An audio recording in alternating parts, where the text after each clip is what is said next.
The interrogation records have been submitted to the Marshal. According to the Ten Lords' decree, Jing Liu and Luocha shall continue to be detained in the Shuling. But you, Merlin's Claw, have been reluctant to end the transmission. Do you wish to reminisce with us? Or is there something else on your mind that you're just desperate to get out? You're quite calm, Jing Yuan. The Alliance only authorized the Law Fu to be deployed for this Iron Tomb operation. They say the Seer Strategist's wisdom shines like a beacon. So why can't you see things clearly now?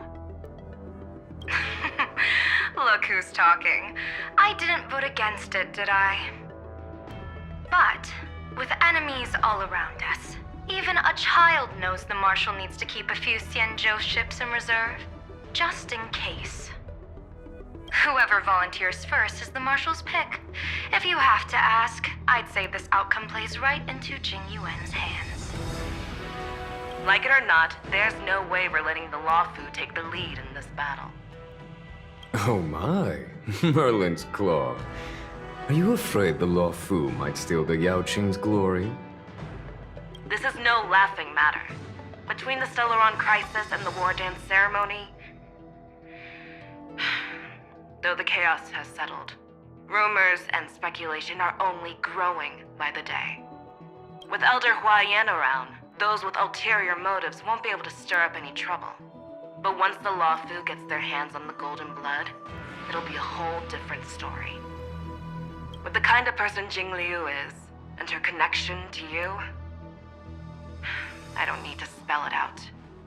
There are countless ways this could be spun into something bigger. You're overthinking it, General Fei Shao. When I volunteered for this task, I never expected unanimous support from the Alliance anyway. The Law Fu will seize the Golden Blood and redeem itself. That'll be our first win. Then we'll leverage this Golden Blood in the negotiations. Our second win. These two wins for the Law Fu will make all three of us happy. And that'll be our third win. Look, if this were a Skyfaring Commission deal, we'd be rolling in money, wouldn't we? Maybe the Divine Foresight should change his name to the Optimistic General instead.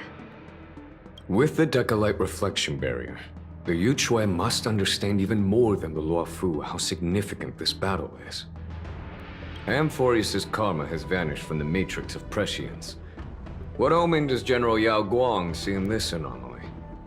In divination studies, we call this an empty fortune. It involves the eons and is thus beyond what mere mortals can comprehend.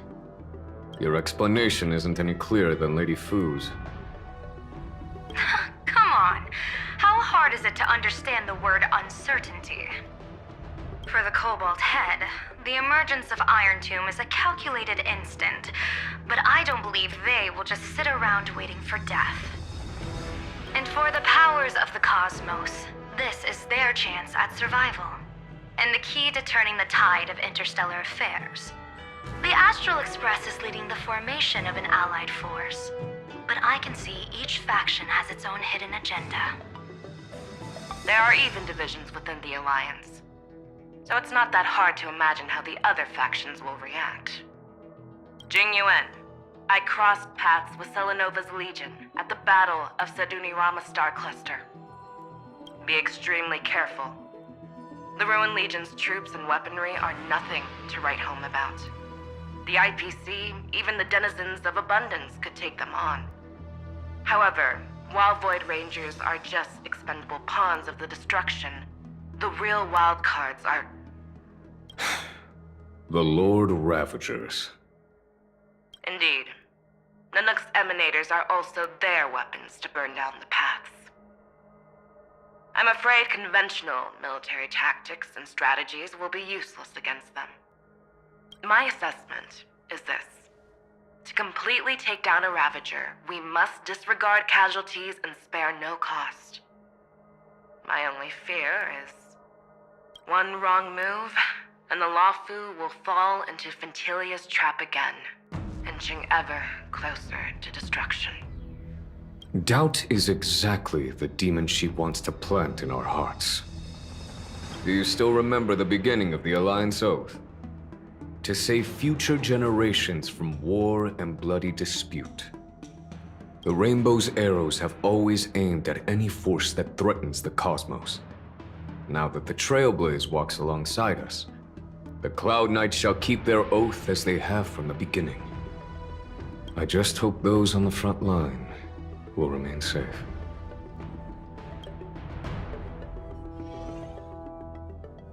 The chronocognitive anchor is sending a signal. Everyone, time to move out. Did he and the others make it? Let me go over the plan one more time just in case. You'll enter Amphoreus, reunite with your 3 separated companions, and try to locate Iron Tomb from within the world. Who are you taking with you? The fate of the universe hangs in the balance. We can't afford any slip-ups. I suggest everyone, except Pom-Pom, join the fight. We do need to be prepared for all possible contingencies. I have no objection to this. I'll do whatever I can. Meanwhile, Screwy and I will continue attacking the Demiurge Matrix. That is, the Scepter's kernel, from the outside. With our 2-pronged attack, we'll turn this hunk of metal into scrap for sure. Now we just wait for those 2 to get back.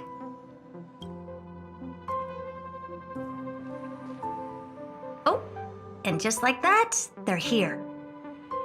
Sorry to keep you waiting. With Planet Screwlum's help, the formation of the Cosmic Alliance to counter Iron Tomb is progressing smoothly. The cosmos has set its sights on Amphoreus, and now it's just waiting for the first shot. Well then, let's not waste any more time, Fourth Mirror. It's my time to shine! Finally off the bench. Initiating thought refraction. Please read the safety protocols carefully. Huh? Just kidding! I've already checked the agreement box for everyone. And now, destination? Amphoreus! 3, 2, 1, launch!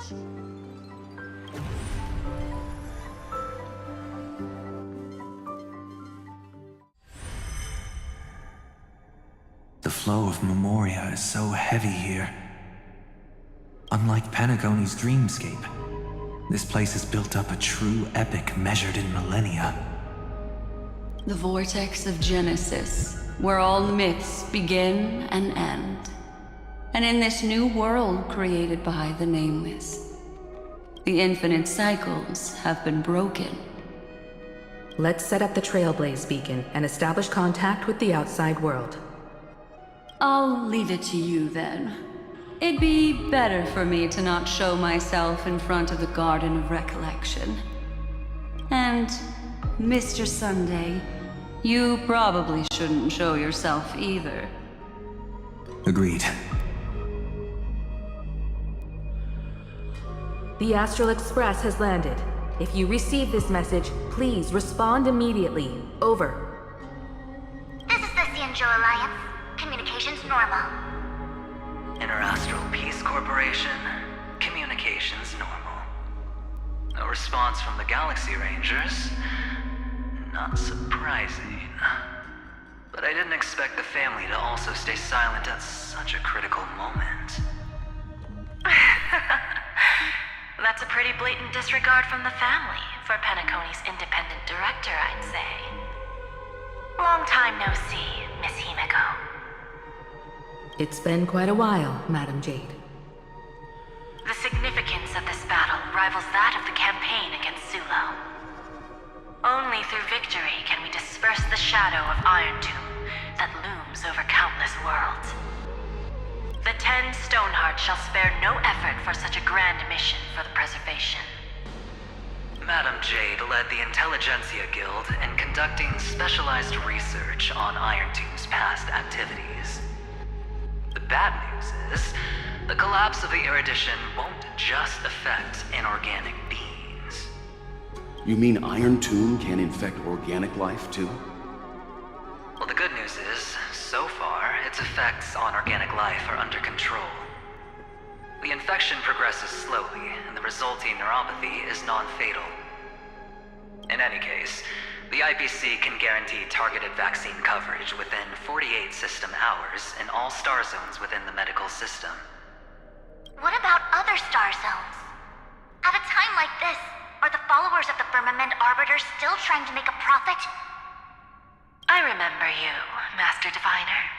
Your performance during the Third Denizens of Abundance War was quite impressive. Please rest assured, all worlds can purchase vaccines from the IPC with a humanitarian discount. That's the current policy at the very least. But if the Xianzhou Alliance is willing to assist with the IPC's assets in Epsilon and other star systems, we'll have more cards to play when reiterating to the board the necessity of deep cooperation.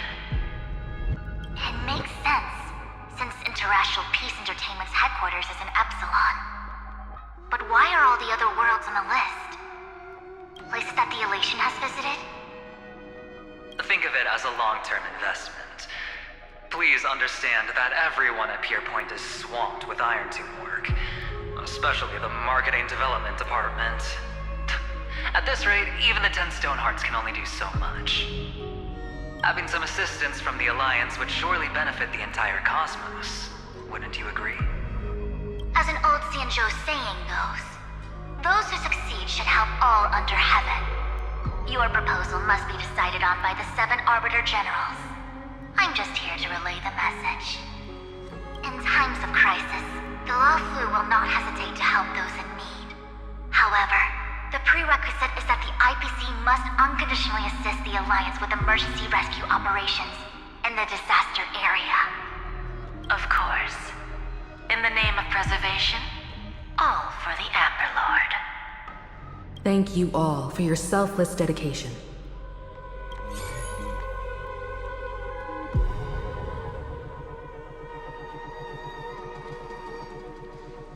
It's clear that each party still has qualms about everything.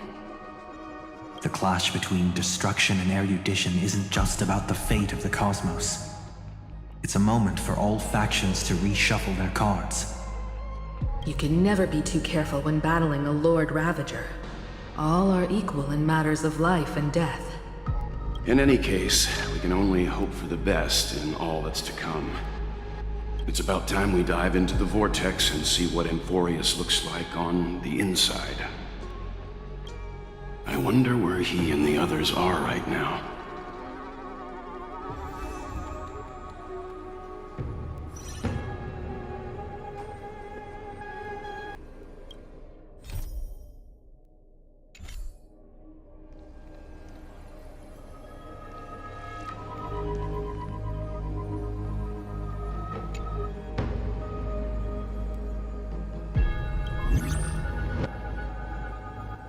Good news, Miss Himiko.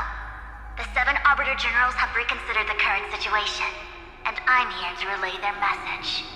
Officially, the Alliance's combat forces will still be limited to the Luofu, but the Yaoqing has also been deployed in the surrounding war zone as a contingency. Words cannot express our gratitude. Getting the Hunt to agree on sending troops must have taken quite some effort from General Jing Yuan. The Luofu already considers the Express an important ally. We also have no intention of hiding the fact that there is indeed something the Xianzhou seeks from this Iron Tomb operation. But this time, the Marshal herself decided to send out troops. With a formidable enemy before us, the Alliance has no reason to back down, nor will we be content to take a back seat. If we can stand together with civilizations across the universe to overcome this crisis, then we must do so, even at the cost of our own lives. The Alliance truly embodies the principle of righteousness. It's fortunate that the cosmos has great heroes like you. You're too kind. As for that Jade Abacus of Allying Oath, you can save it for when you're in more dire need.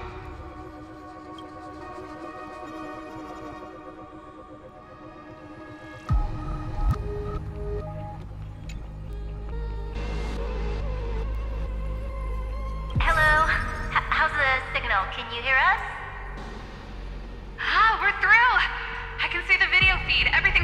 perfectly. Miss Bronya? Miss Serval? What a surprise. It's been a while.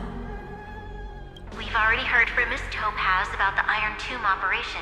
She made a special trip to deliver the vaccine to Belobog. I can't believe the Express crew is at the eye of that storm. Is everything going smoothly? Don't worry, we're still following the plan step by step. How's the situation in Belobog? Urillo 6 is located on the outskirts of the preservation barricade.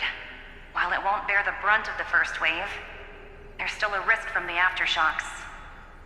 That kid Ch8Pt2 and Pela are busy organizing the Silvermane guards, having them consolidate their lines and dig trenches. Zila and Lynx just got back from the Geomarrow vein production chain. Hey, do you want to say something to them? That would be unnecessary. It'll only shake their morale. Just tell them to stay safe. Miss Bronya, I'm afraid this disaster will be far more terrible than you can imagine. Please, be sure to follow Miss Topaz's instructions and make thorough preparations. Of course. We have resealed most of the engine of creation beneath the ice to prevent the will of the preservation from becoming an accomplice to the destruction. Don't worry, Miss Himiko. Belobog is far more resilient than we imagined. We really wish we could help, but Urillo 6 has only just woken up from its hibernation. The Astral Express, standing at the forefront of disaster, is the hope for many ordinary civilizations across the universe. In the face of a massive catastrophe like this one, relatively smaller civilizations have never had many options. But that's exactly why we have a resolve that's second to none.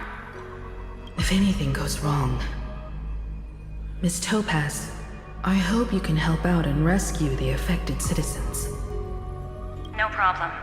Also, didn't the Xianzhou sign a friendship agreement with Urillo 6 earlier? They won't stand by idly either. I appreciate your kindness, everyone. But Urillo 6 is our home. We will defend it to our last breath until the last Belobogian falls. Miss Bronya. May all civilizations that have made it this far on their own strength weather this crisis together.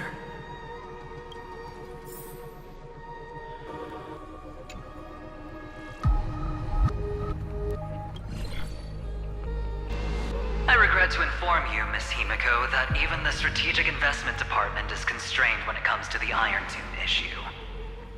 And it would be difficult to meet the expectations of the Astral Express. However, Madam Jade instructed us to look after our nameless friends as much as possible.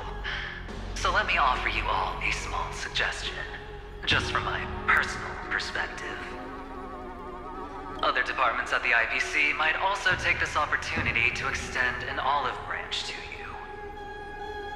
When that time comes, I hope the Astral Express will remember that the 10 Stonehearts were willing to stand with the Trailblaze, even though we were in a difficult position. And more importantly, we were the only ones willing to do so. Sounds like a threat, doesn't it? But trust me, every word comes straight from the heart. Has the internal conflict within the IPC really gotten this bad? Everyone knows about the bad blood between Diamond and Oswaldo.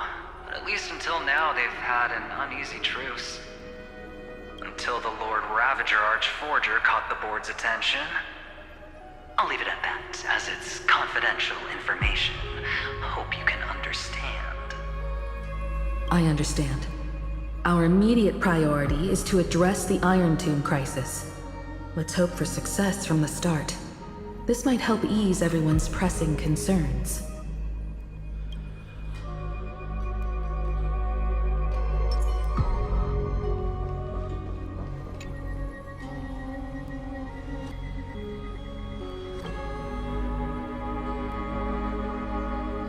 Of course, we would never know the Ranger's comings and goings.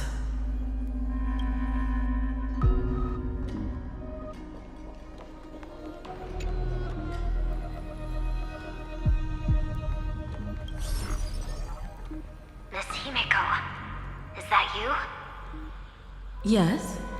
And you are Miss Robin. Yes. I apologize for not being able to respond during the meeting earlier. And even now I can only appear in disguise. On behalf of the Penaconian family branch, I extend my sincerest apologies to everyone. We tried to request aid from the family. We essentially received no response. I've heard about the internal conflicts within the family. Miss Robin, there's no need to apologize. Every bit of strength is precious at this moment. Thank you for understanding.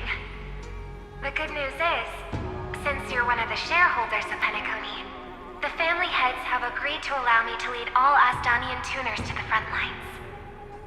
My charitable foundation will also do as much as possible to provide support in this battle. They'll ensure that proper arrangements are provided for those wounded on the front lines, and for residents in affected areas.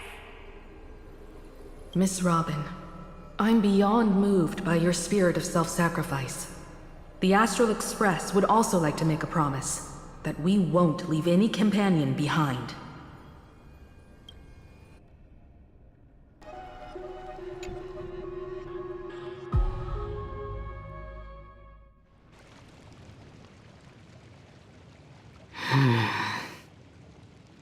Why is there no one here?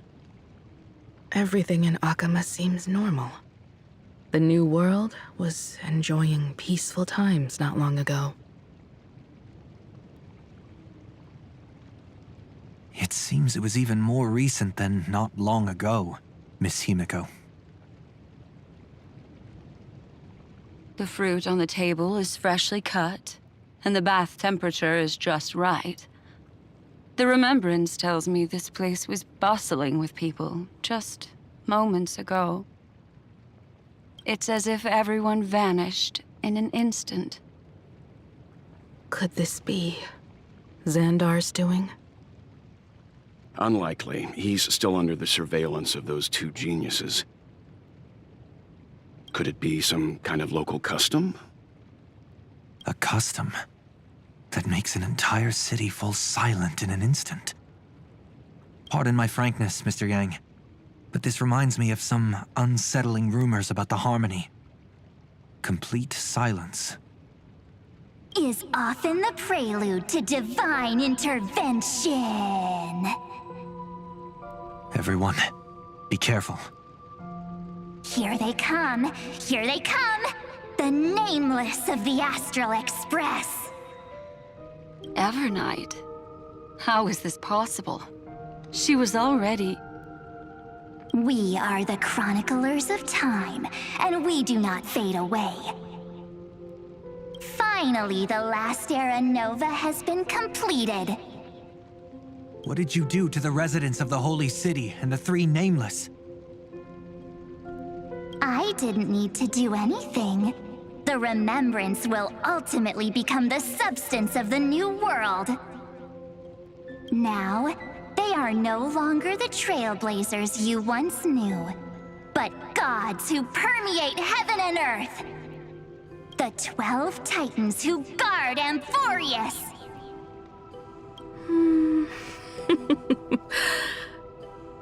Stop fooling around, March. Come on out. What? Aw, I practiced so long for this. Getting seen through right away is just so embarrassing. You've obviously been learning from the theatrical culture in Amphoreus.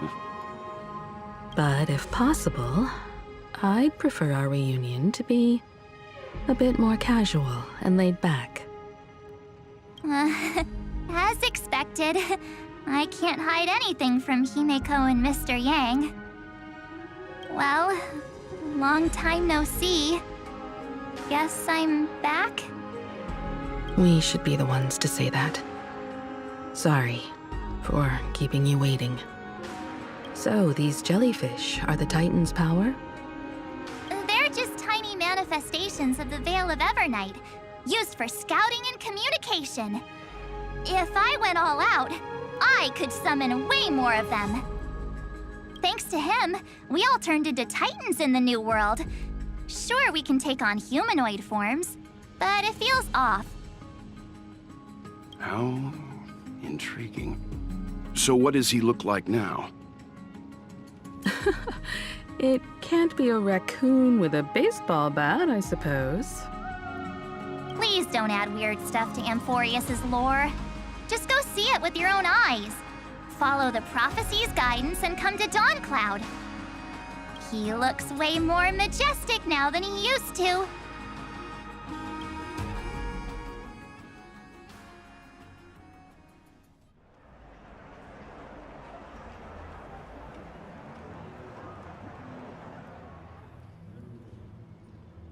Unbelievable. All the residents of the Holy City have gathered here. This isn't just a gathering. It's a pilgrimage. The people's expressions are resolute, devout, as if waiting for a miracle to descend. That colossal deity is him. He has become the pillar of the world. Surprisingly authentic. Being this serious is quite unlike his usual style. Those people didn't disappear. Instead, they've answered the call of the prophecy and come to witness his awakening. Our good buddy now bears the weight of the entire world, and every breath they take is intertwined with Amphoreus' destiny. Awakening? Has he fallen into slumber? Yeah. After all, with such a huge time dilation between inside and outside the scepter, this was the only way we could wait for everyone. Time watches over yesterday. Earth guards today. And when the Trailblaze steps into Amphoreus once more, the slumbering deliverer shall awaken. And then, bring the prophecy of tomorrow to this world. Come on, everyone. Let's get closer to him. Watch how the world-bearing prophecy changes this world.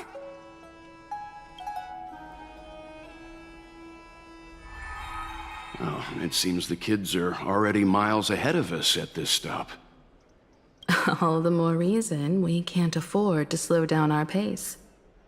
Let's go witness this moment for ourselves. Majestic. Speaking of which, I once caught a glimpse in Sleepyhead's memory of him transformed into a towering Tatalov. Could it be? No way! That was just a nice dreamscape. At least nice for him. If they are the throne of worlds who bears the weight of this world, perhaps they could guide a traveler still wandering among the stars.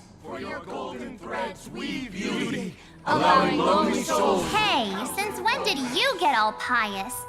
His advice sounds pretty silly sometimes, you know. The so-called fool and the world are merely a step apart.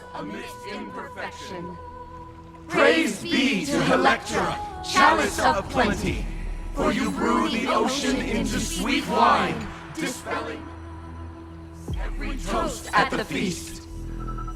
Praise be to Hyacinthia, eye of twilight, for the rainbow you cast turned the light of both dawn and dusk into the glimmer of preservation. Praise be to Cyphera, coin of whimsy, for your every flip reflects the possibilities of destiny, letting the tricks of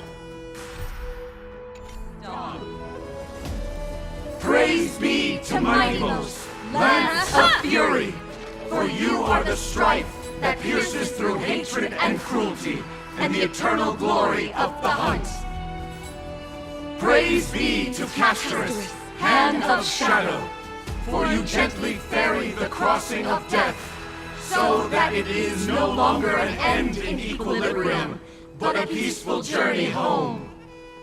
Praise be to Dan Hung, pillar of stone, for you are a mountain range and the backbone of permanence. Your silent form paves our path across the earth. Praise be to March 7th, Veil of Evernight, for you safeguard time for us, weaving remembrance into stars, to be embroidered upon a boundless dress.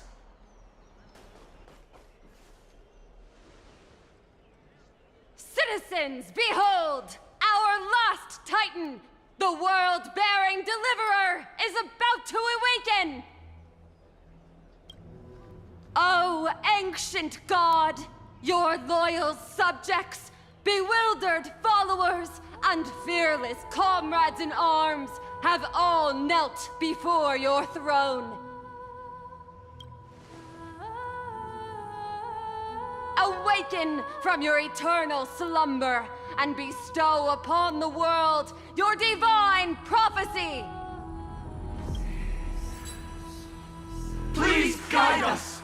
Show us how to embrace this beloved world as we welcome that distant dawn!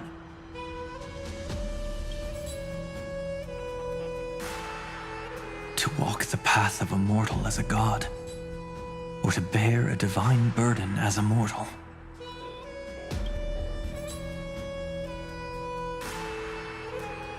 He will give us the answer.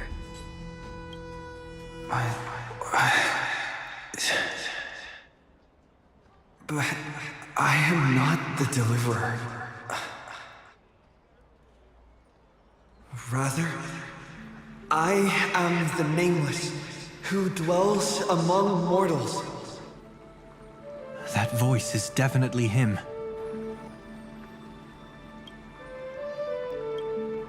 I heard your prayers. The core flames flickered and dimmed, and the age of the gods met its end. So flow, golden blood, flow. I'll bestow it upon you, returning it to the true masters of this world. Stand with me and become heroes.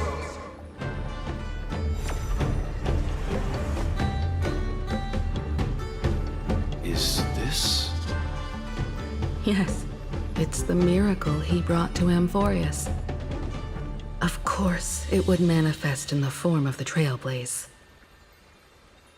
Golden blood, raining down like a storm!